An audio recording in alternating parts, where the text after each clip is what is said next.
for my garbage person of the week, I have a first timer, a new flavor for trashy.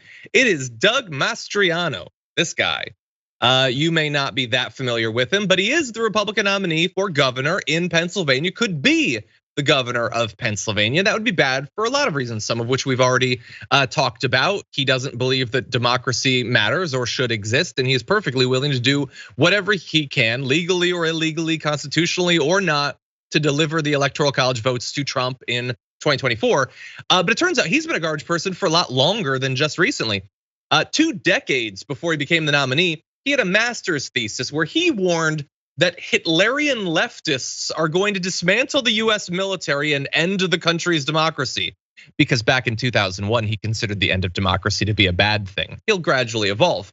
Anyway, he wrote this back when he was a major at the Air Force's Air Command and Staff College. And what he did was, this is apparently how these masters work. He wrote a novel, kind of, where he was a colonel living in 2018. He was in an isolated cavern in the George Washington National Forest because the military has collapsed.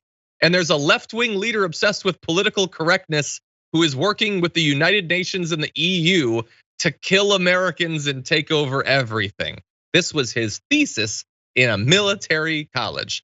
He says there's a rampant drug culture, hedonism, a plethora of alternate religions. Anything, I guess, is an alternate if you assume that Christianity is the only true religion. He says we were a people without vision or direction, and specifically homosexuality is a massive issue in this dystopic America that he imagined in 2001. He eventually decided that it will take the US military to prevent the destruction of the republic, which he doesn't explicitly say, but sure sounds like he believes that we need a military coup to reinstitute right-wing religious political values. By the way, he doesn't consider any of this extreme. He doesn't consider himself to be extreme at all. Recently, he was on a podcast with Steve Bannon and says, if there was a hint of radicalism in me or far rightness in me, I'd never have had that kind of access to the nation's most sensitive and destructive secrets. Which is not true.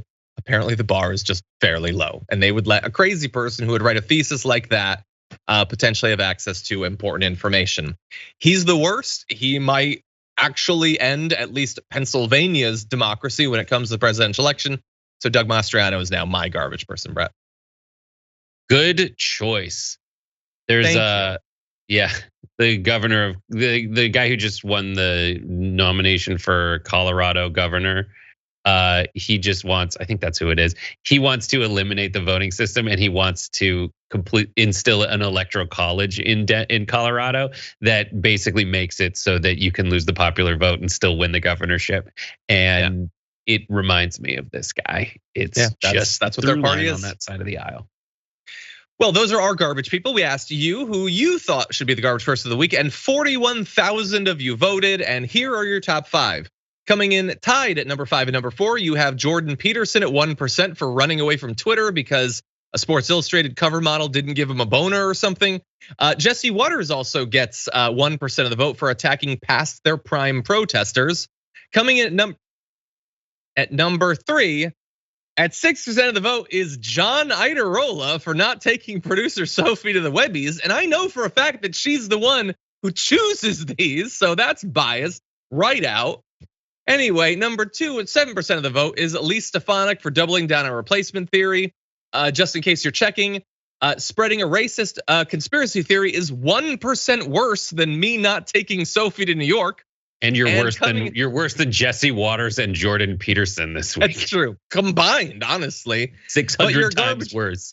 600 times worse. Your garbage person of the week, though, with 84% of the vote, is Tucker Carlson for spreading the hateful ideology every night. Just for the record, it is actually Tucker Carlson and people like him who are responsible for great replacement theory. It is not Bernie Sanders or whoever else people who used to associate with the left are saying are actually the ones pushing great replacement theory. It's the right wing. Let's just set the record straight. But thank you to everyone who voted this week.